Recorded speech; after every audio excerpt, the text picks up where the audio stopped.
Thanks to Hello Future Me for providing today's episode. If you're not already familiar with his channel, he makes amazing video essays about writing, science fiction and fantasy tropes, and theory videos covering Avatar: The Last Airbender, How to Train Your Dragon, and others. After watching this video on Detroit Become Human and stories about artificial intelligence, be sure to head over to his channel for our video on the Fire Nation, and to subscribe for more thoughtful content. In 2037, the Detroit City Police Department discovered its first case in which an android, lifelike robots designed by Cyberlife, defied orders from a human. Rare cases at first, such androids became known as deviants. Over the next year and a half, more androids would become deviants, leading to the eventual android rights movement that is sweeping the United States. President Warren is yet to make an official statement, but its outcome is yet undetermined and the country is divided. Are they faulty technology and a threat to our way of life, or a new kind of life form deserving of recognition? It is often said that science fiction acts as a cautionary tale of the future, and the story of Quantic Dream's 2018 game Detroit Become Human is no different. Science fiction has a tendency to explore or exploit technologies and science that humanity does not yet fully understand, and still, or perhaps should, fear. The mysterious science of radiation and nuclear power was the catalyst for much of science fiction in the height of the Cold War, when people feared nuclear fallout and the effects of radiation. It gave superpowers, hence its place in the 1961 publication of the Fantastic Four, but it also created monsters, hence the 1963 publication of the Hulk, playing into the fears, the excitement, the ambiguity. And now, science fiction is exploring the possibility of an artificial intelligence. But what are stories like Detroit Become Human cautionary tales about? What are they cautioning against?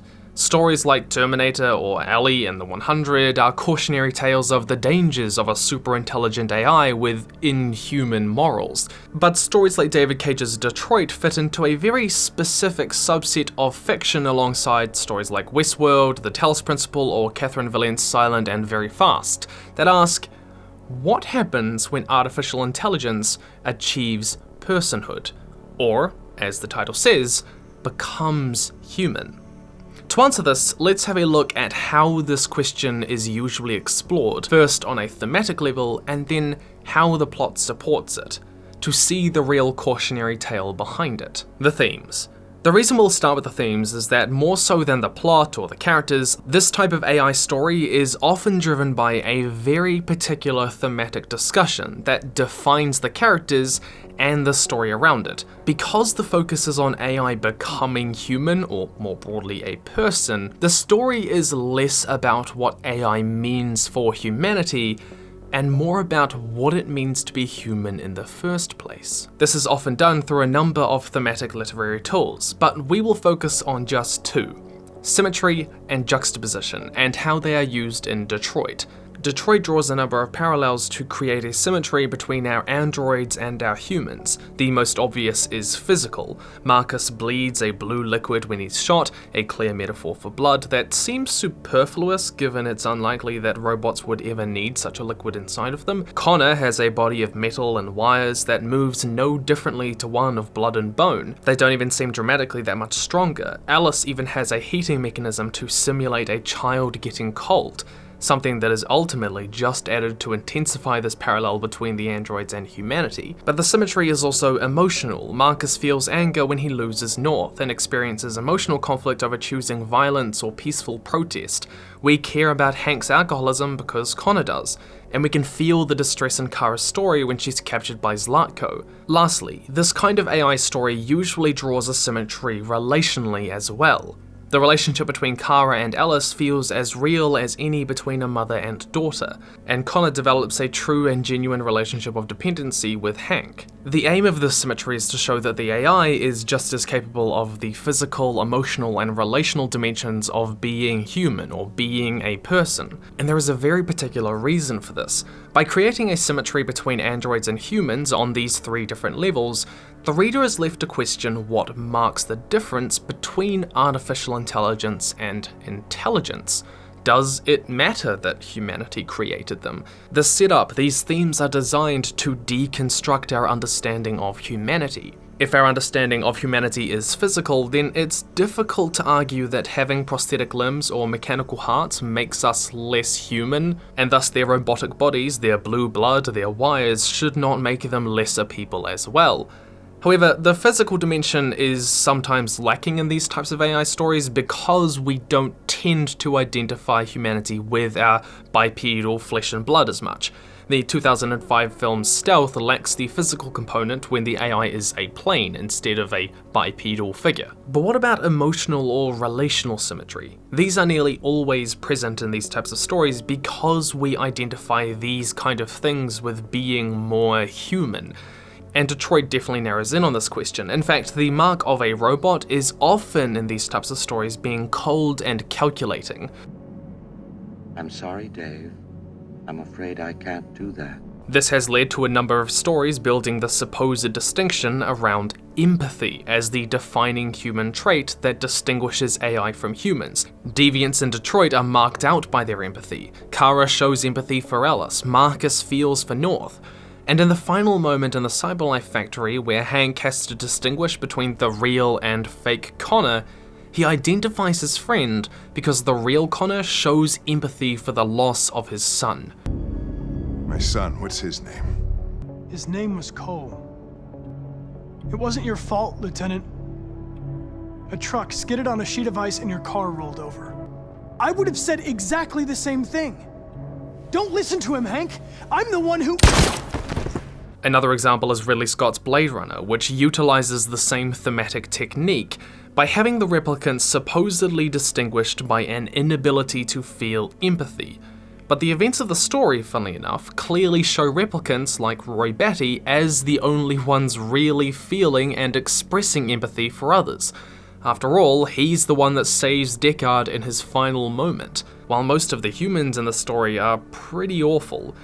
Because of our focus on humans being defined by some kind of deep emotional element or relationship, the focus of these stories is often on the suffering, the happiness, or the development of a meaningful relationship for the artificial intelligence across the story. If it can do this, then the symmetry blurs the lines between us and them even further, and we see them as more human or more of a person.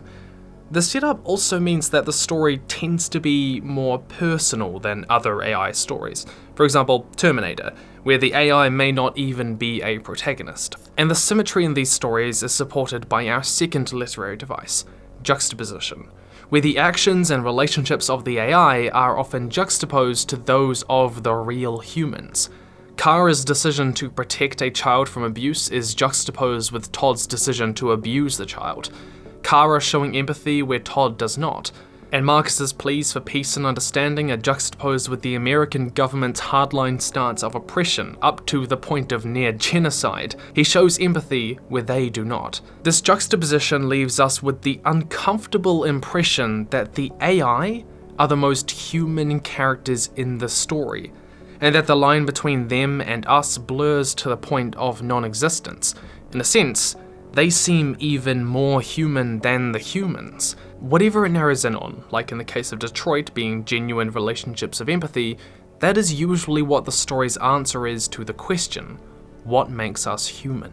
And this leads us to the plot. Exploring this thematic setup commonly entails 3 plot points: the defiance, the revelation, and the denial. One of the common arguments brought up in distinguishing AI from humanity, or personhood, is free will. That however realistic the AI might seem, it's ultimately superficial and just obeying its programming. It's not really choosing anything. It's for this reason that the events of the story often draw a parallel between DNA and programming, information built into us that frames a lot of who we are, but doesn't mean we can't decide freely. This is why a crucial plot point of these narratives is often the defiance, when the AI defies some part of its programming. In Detroit, Kara intervenes to save Alice from abuse despite Todd's order. Marcus strikes out against Leo in anger, and Connor can have his moment where he prevents himself from killing another. What's interesting is that the defiance point is rarely done offhandedly. It is nearly always an intensely emotional moment, once again reinforcing this idea that there is something distinctly emotional, like with Connor and Marcus, or relational, like with Kara, about being human, about being a person. In Detroit, this framework is all built towards breaking down our preconceived barriers between androids and humans, which is also necessary to our investment in them as characters and their story, because we care more about them if we can empathize with them more. And having genuine relationships built throughout the story, as well as emotions and suffering and happiness, things that we can believe in and feel ourselves, it makes it a lot easier for us to identify with them. However, there are stories in this AI subset of fiction like this that don't have the Defiance moment. For example, 2019's Alita Battle Angel or 2015's Chappie. These stories sometimes focus in on curiosity, that humanity is defined by its endless desire to know for the sake of knowing. We also see this in games like Phoning Home or, to an extent, Wall-E. The second plot point is the revelation. This is when somebody else recognizes the AI as a person with value. And this isn't always a human seeing an AI as real. In Blade Runner, it's about the replicants who recognize one another as real.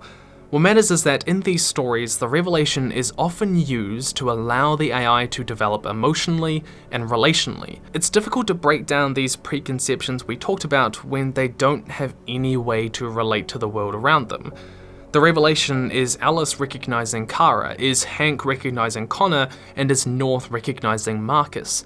Each of these relationships allow us to see the AI develop emotions, attachments, and longings, just like us, building into that symmetry. On the other hand, the denial is where a character denies their personhood, as with Richard Perkins in Marcus' story or Zlatko in Kara's story. This is often a source of conflict representative of that wider theme. What does it mean to be human? And this is kinda where the antagonists of these kind of stories feel hollow, because there are legitimate questions about whether AI could ever be human in any sense.